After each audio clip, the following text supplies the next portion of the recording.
News 18 India. भैया जी मैं रीवा से आया हूँ। रीवा से क्या नाम है? प्रकाश गुप्ता नाम है। गुप्ता जी थोड़ा अंदर आ जाओ। हाँ जी, हाँ मैं जानता हूँ। हाँ जी भैया जी पहले हम इन लोग के लिए बोलना चाहेंगे। किन लोगों के लिए? जो कटोरा लेके आए हैं भैया जी, प्लीज सुना जाए। मैं एक युवा हूँ, मैं प्रधानमंत्री मुद्रा योजना के तहत लोन ले करके अपना व्यापार शुरू किया और 6 लोगों को रोजगार दे के रखा हूँ। मैं रोता नहीं हूँ।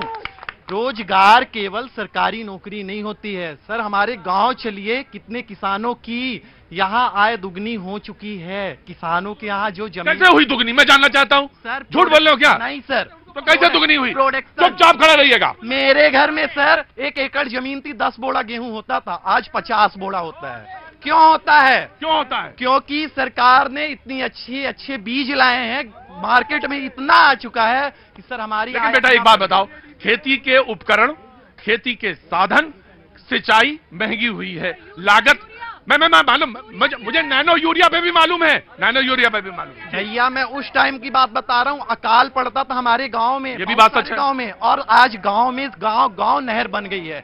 हम वहां से पानी लेते हैं और अपने पूरे कौन सा जगह है तुम्हारा? रीवा मध्य प्रदेश में जिवला मोड़ में सर रहता हूँ। आइए आप कभी घुमाता हूँ सर। सबके घर में गाड़ियां, मोटरसाइकिल हैं। ये जो बेरोजगारी कोरोना रो रहे हैं ना, सबके जेब में देखिए मोबाइल होगा, घर में गाड़ियां होंगी, और ये बेरोजगार बोल रहे हैं। अरे साहब झूठ उतना बोलिए, आम आदमी को झूठ पसंद नहीं है।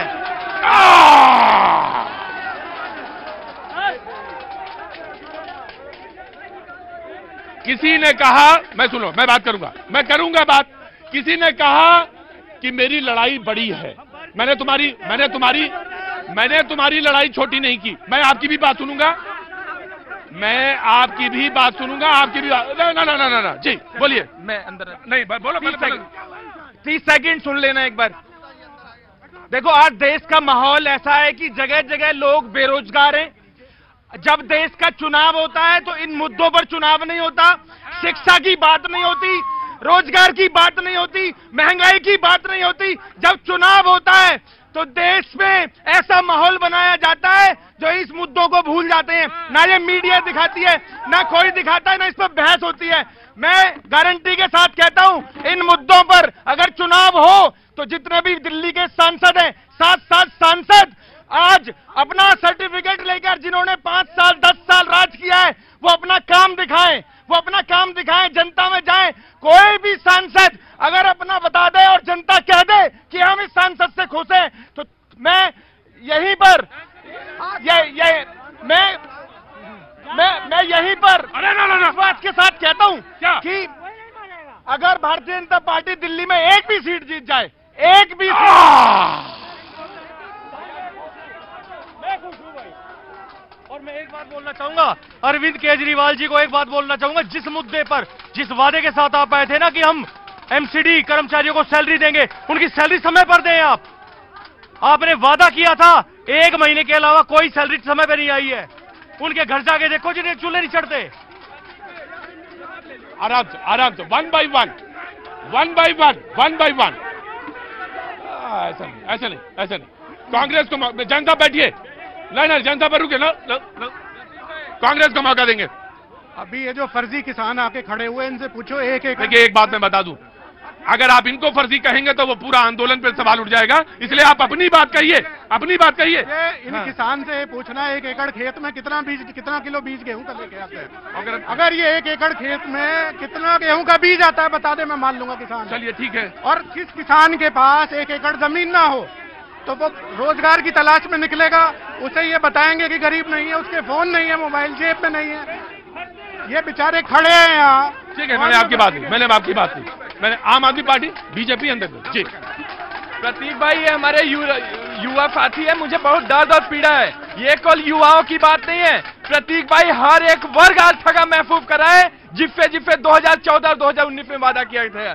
ये हमारे युवा साथी है, कटोरा लेकर के आज रोड पे हैं। चाहे महिलाएं के साथ जो वादा किया गया था, चाहे हमारे किसानों के साथ जो वादा किया गया था, आज बहन बेटियां अपने इंसाफ की लड़ाई लड़ रही हैं। बोला गया था 35। ठीक है, भाषण नहीं। ये बात कर रहे हैं, डीटीसी वालों को इन्होंने सैलरी नहीं दी, आंगनवाड़ी वालों को इन्होंने सैलरी नहीं दी। दिल्ली यूनिवर्सिटी के टीचर्स दिल्ली यूनिवर्सिटी के टीचर्स, गवर्नमेंट के टीचर्स वैकेंसी पे जो रहे हैं वो वाले, मुझे कई टीचर्स ने फोन करके कहा कि प्रतीक जी पिछले 6 महीने से तनख्वाह नहीं आ रही है।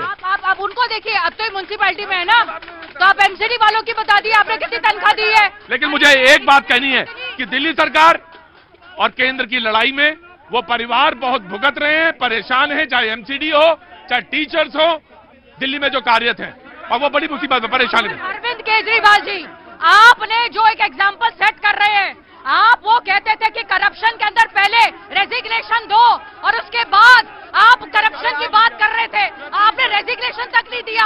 आपके सारे एमएलए, आपके मंत्री वहां बैठे हैं, मेरे के समझ में जवाब क्यों नहीं देते? अमजादी रुक जाइए।